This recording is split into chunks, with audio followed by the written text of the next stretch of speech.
Two এর সাধারণ সম্পাদক। এবার সরকারি দেখুন, আগের কমিউনিস্ট সরকার মানে বামপন্থী সরকার 34 বছর এই ওয়েস্ট বেঙ্গলে রাজত্ব করে গেছে। আমরা সবাই ভেবেছিলাম, ওয়েস্ট বেঙ্গলের লোক সবাই ভেবেছিলাম এই জগদ্দল পাথরকে সরিয়ে যে কোনো অবস্থায় একটা ভালো সরকার আমরা চেয়েছিলাম। কিন্তু আমরা মমতা বন্দ্যোপাধ্যায়কে সামনে রেখে তখন বাংলার মানুষ পরিবর্তন চেয়েছিল।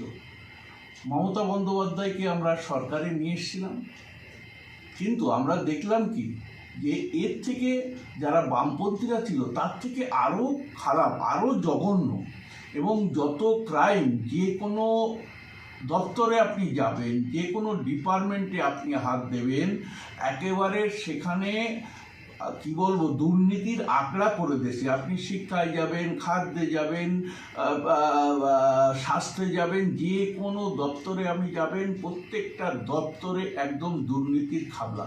এবং চাকরি, যে সমস্ত 26,000 ছেলেরা আজকে দিনের পর দিন রাস্তায় ঘুরে বেড়াচ্ছে বা কষ্টে, আজকে এদের তার পাপের প্রায়শ্চিত্ত এদের করতে হবে। তার জন্যই এখন নতুন যে সরকার এসছে এবং তাকে সময় দিতে হবে, সবে শুরু হয়েছে এবং স্টার্টিং যা শুরু করে দিয়েছেন, আমার তো মনে হয় যে ওয়েস্ট বেঙ্গলে ভারতীয় জনতা পার্টি ছাড়া আর কিছু বিকল্প ভাবার কোনো কারণ নেই। যে দুর্নীতি করে গেছে এই তৃণমূল সরকার, সেই নোংরা সাফ করতে হলে আমাদের যে মুখ্যমন্ত্রী আছেন শুভেন্দু অধিকারী এবং তার যে টিম, তাদের কিছুটা সময় দিতে হবে। এই খাদ্যমন্ত্রীর কথা বলতেই মনে পড়ল, মধ্যমগ্রামে বিজয়ী হয়েছেন তৃণমূল কংগ্রেসের রথীন ঘোষ। তাকে নিয়েও জল্পনা হয়েছে, তার বিরুদ্ধেও নানা রকম অভিযোগ রয়েছে। কি বলবেন সেটা নিয়ে? তার একটা, রথীন ঘোষের একটা জলজন্ত উদাহরণ এই যে আমাদের দাসপাড়ায় একটা পুকুর, রথীন ঘোষের নেতৃত্বে আমাদের 5 নম্বর ওয়ার্ডের যে কাউন্সিলর আছে গোপাল ঘোষ, তার নেতৃত্বে পুকুরটা ভরাট হয়ে গেছে। একটা শুধু না, একটা নমুনা, এখনও কন্টিনিউ পুকুর ভরাট হয়েছে। মাঝখানে আমরা যে 5 নম্বর ওয়ার্ডে একটা পুকুর, বড় পুকুর, সেটা ভরাট করা বন্ধ করে দিয়েছিলাম। আর রথীন ঘোষের যদি দুর্নীতি বলতে হয় তাহলে 2-1 মাস চলে যাবে ওর দুর্নীতি। এমন কোনো জায়গা নেই যে সমস্ত ফ্ল্যাট হয়ে গেছে, এমন কোনো ফ্ল্যাট নেই যেখানে রথীন ঘোষের ফ্ল্যাট নেই। এই রথীন ঘোষের বিরুদ্ধেও ইডি সামান পাঠিয়েছেন, পৌর নিয়োগে তার হাত রয়েছেন এবং খাদ্যতে তো তার পিছিয়ে গেল মধ্যমগ্রাম বলে মনে করছেন। মধ্যমগ্রামবাসী আমরা সত্যি পিছিয়ে গেলাম, কারণ মধ্যমগ্রামে যে রথীন ঘোষ জয় করেছে, এটা রথীন ঘোষের জয় হয়নি। অ্যাকচুয়ালি কি হয়েছে, এখানে একটা গট আপ কেস হয়েছে। আমি বলতে বাধ্য হচ্ছি, রথীন ঘোষের জয়ে বিজেপির কিছু হাত আছে। বিজেপির কিছু লোকের, এরা ভিতরে রথীনের সাথে সেট আপ করে এই জয়টা এনে দিয়েছে। নাহলে এখানে অনিন্দ্য ব্যানার্জি কিন্তু জিতে গেছিল এবং এই এলাকার লোকের যে ম্যান্ডেট সেটা হলো বিজেপির পক্ষেই ছিল। রথীন ঘোষ আর কিছু বিজেপির অসৎ লোকের জন্য আজকে এখানে রথীন ঘোষ এমএলএ হয়েছেন। এই রথীন ঘোষকে নিয়েও দীর্ঘদিন ধরে বিতর্কিত চলে আসছে। তার বাড়িতেও গত 2 দিন আগে তৃণমূলের গোপন বৈঠক হয়েছে দল ছাড়ার। কি বলবেন এটা নিয়ে? রথীন ঘোষ এখন এই কেলেঙ্কারির থেকে বাঁচার জন্য বিভিন্ন জায়গায়, প্রথম আমাদের যে মুখ্যমন্ত্রী আছে তার সাথে যোগাযোগ করার চেষ্টা করেছিল, মুখ্যমন্ত্রী পাত্তা দেয়নি। তারপরে মুখ্যমন্ত্রীর সাথে যাদের যোগাযোগ আছে তাদের সাথে তাদের বাড়ি চলে যাচ্ছে এবং তাদের সাথে চেষ্টা করছে কোনোভাবে এই দুর্নীতির থেকে, মানে এক কথায় বলতে গেলেই ওনার জেল যাত্রা শুধু সময়ের অপেক্ষা, সেটা বাঁচানোর জন্য উনি বিভিন্ন লোকের সাথে সংযোগ করার চেষ্টা করছে। আর আপনারা দেখেছেন এখন তৃণমূল কটা তৃণমূল, মানে অভিষেকের তৃণমূল, মমতার তৃণমূল, বা আপনার ভালো তৃণমূল, খারাপ তৃণমূল, এখন বোঝাই মুশকিল কোনটা তৃণমূল। অ্যাকচুয়ালি তৃণমূল বলে তো কোনো রাজনৈতিক দল ছিল না, তৃণমূল ছিল একটা প্রাইভেট লিমিটেড কোম্পানি। স্বার্থের সংঘাতে প্রত্যেকে এখন দেখেন আর কেউ মমতার পাশে নেই, দু একজন একেবারে চটি চাটা তারাই পড়ে আছে।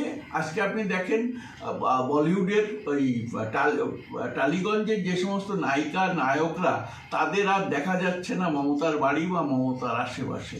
অতএব রথীন ঘোষ বাঁচতে পারবে না। রথীন ঘোষ কেন, যাকে ওয়েস্ট বেঙ্গলের লোক যুবরাজ বলতো, সেনাপতি বলতো, এবং আমাদের মুখ্যমন্ত্রী যিনি ছিলেন প্রাক্তন মুখ্যমন্ত্রী, অ্যাকচুয়ালি উনি প্রাক্তন না, ওনাকে বহিষ্কার করেছে রাজ্যপাল। উনি তো চেয়ার ছাড়তে চাইছিলেন না, উনি তো চেয়ারে বসে থাকেন, উনি ক্ষমতা, চেয়ারটা উনি ছাড়তেই চাইছিলেন না। উনি যে হেরে গেছেন, মানুষ যে ওনাকে প্রত্যাখ্যান করেছে, ওটা উনি মানতেই পারছেন না। তো অতএব এদের জেল যাত্রা শুধু সময়ের অপেক্ষা। এটা নিয়ে কি ভাবছেন? সঠিক কথা বলেছেন। আজকে আপনি দেখেন, আজকে হয়তো আমার কোনো ফ্যামিলিতে কোনো প্রাণ যায়নি, কিন্তু অনেক যারা ভারতীয় জনতা পার্টি করেন তাদের কেউ স্বামী হারাইছে, কেউ সন্তান হারাইছে, কেউ বাবা হারাইছে। এইভাবে যাদের লোকসান হয়েছে, যাদের ক্ষতি হয়ে গেছে, সেই রিকভার তো কেউ করতে পারবে না। তো সেই জায়গায় দাঁড়িয়ে আমরা যখন 208টা সিট এই তৃণমূল বাদ দিয়ে, তৃণমূল ছাড়া যদি আমরা জিততে পারি, তাহলে আমাদের তৃণমূলের দরকারটা কি? আর এরা নিতে গেলে, এদের যদি নেওয়া হয়, আস্তে আস্তে দেখবেন ওই তৃণমূল যেমন হয়েছিল, বিজেপিটাও সেই তৃণমূল বিজেপি হয়ে যাবে। তখন কিন্তু আর কারোর কন্ট্রোলে থাকবে না। তো যে সিদ্ধান্ত নিয়েছেন সঠিক সিদ্ধান্ত, আমি শ্রমিকদের সাথে 100% একমত। হকার উচ্ছেদ হচ্ছে, কি বলবেন এটা নিয়ে? হকার উচ্ছেদ, এটা রেলের যে হচ্ছে, এটা অনেক আগেই হওয়া উচিত ছিল। কারণ আপনি একটা জিনিস দেখেন, অহরহ প্রত্যেকটা রেল স্টেশনে অ্যাক্সিডেন্ট হচ্ছে, যাতায়াতের পরিসর খুব ছোট হয়ে গেছে। আপনি রেলের তরফ থেকে যে সমস্ত দোকান মানে লিজ দেওয়া ছিল, সেগুলো তো আছে, সেগুলোর তো কোনো সমস্যা নেই। আপনি কলকাতায় যান, কলকাতায় দেখেন ফুটপাথ বলে কিছু নেই, সব এই সিপিএমের আমলে হয়েছে। এখন মায়া কান্না কাঁদছে।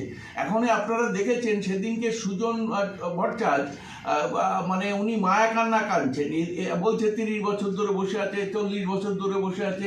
আরে ভাই, 15 বছর বাদ দিলি, বাদ বাকি 50 বছরের 35-34 বছর তো আপনাদের আমলেই এই সমস্ত হকাররা বসেছে। কেন আপনারা তাদের কর্মসংস্থানের ব্যবস্থা করেননি? প্রত্যেকটা বহু ফ্যাক্টরি ছিল ওয়েস্ট বেঙ্গলে, আপনারা প্রথমেই এসে ফ্যাক্টরি বন্ধ করেছেন।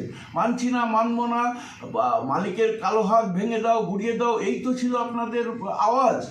তো আজকে কেন আপনারা এটা করছেন? কেন তাদের অবশ্যই, কারণ অটোমেটিক আমলের সাথে ওয়েস্ট বেঙ্গল গভর্নমেন্টের একটা চুক্তি হয়েছে, এবং আগামী দিনে দেখবেন আস্তে আস্তে বড় বড় কোম্পানি আমাদের ওয়েস্ট বেঙ্গলের যে পরিবেশ আস্তে আস্তে তৈরি হচ্ছে। কারণ আগের যে সরকার ছিল, তার যে জমি নীতি ছিল, সেই নীতিতে কোনো ইন্ডাস্ট্রি এখানে হওয়ার কায়দা ছিল না। আর যে সিদ্ধান্তটা নিয়েছিল তৃণমূল সরকার, একটা কি বলবো, এটাকে আত্মঘাতী সিদ্ধান্ত। কোনো বড় শিল্পপতি আর ওয়েস্ট বেঙ্গলে আসার নাম করেনি, কারণ টাটাদের মতো একটা সংস্থানকে যদি এখান থেকে পাত্তারি গুটিয়ে চলে যেতে হয়, ছিল তৃণমূলের এত তাড়াতাড়ি ভাঙন হবে এটা আমরা আশা করিনি। আমরা ভেবেছিলাম যে 6 মাস 1 বছরের মধ্যেই তৃণমূল দলটা উঠে যাবে, এবং এত তাড়াতাড়ি যে এই তৃণমূলটা ভেঙে টুকরো টুকরো হয়ে যাবে, তৃণমূল বলে আর কিছু থাকবে না।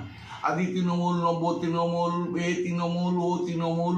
আর তৃণমূলের যারা জনপ্রতিনিধি ছিলেন, তারা তো এখন রাস্তায় বেরোতে ভয় পাচ্ছে। যে অন্যায় করেছে, যে দুর্নীতি করেছে, যে স্বজন পোষণ করেছে, তাতে তারা কেন তাদের সন্তান সন্ততি রাস্তায় বেরোতে ভয় পাচ্ছে? মানুষ তাদের ছিচি করছে, বা এমনকি দেখেছেন আপনারা নেতারা যখন রাস্তায় বেরোচ্ছে তখন ডিম ছুটছে, কাদা ছুটছে, গালাগালি করছে, চোর চোর বলে। আজকে আপনি ভাবছে এবং সোনারপুরের যারা ওখানকার শিক্ষিত সমাজ তারা আফসোস করছে যে ওকে ডিম খাওয়াতে পারেনি, পচা ডিম খাওয়াতে পারেনি। ও বর্ডার, ও নেপালে পালিয়ে যাচ্ছিল, সেখান থেকে ওকে অ্যারেস্ট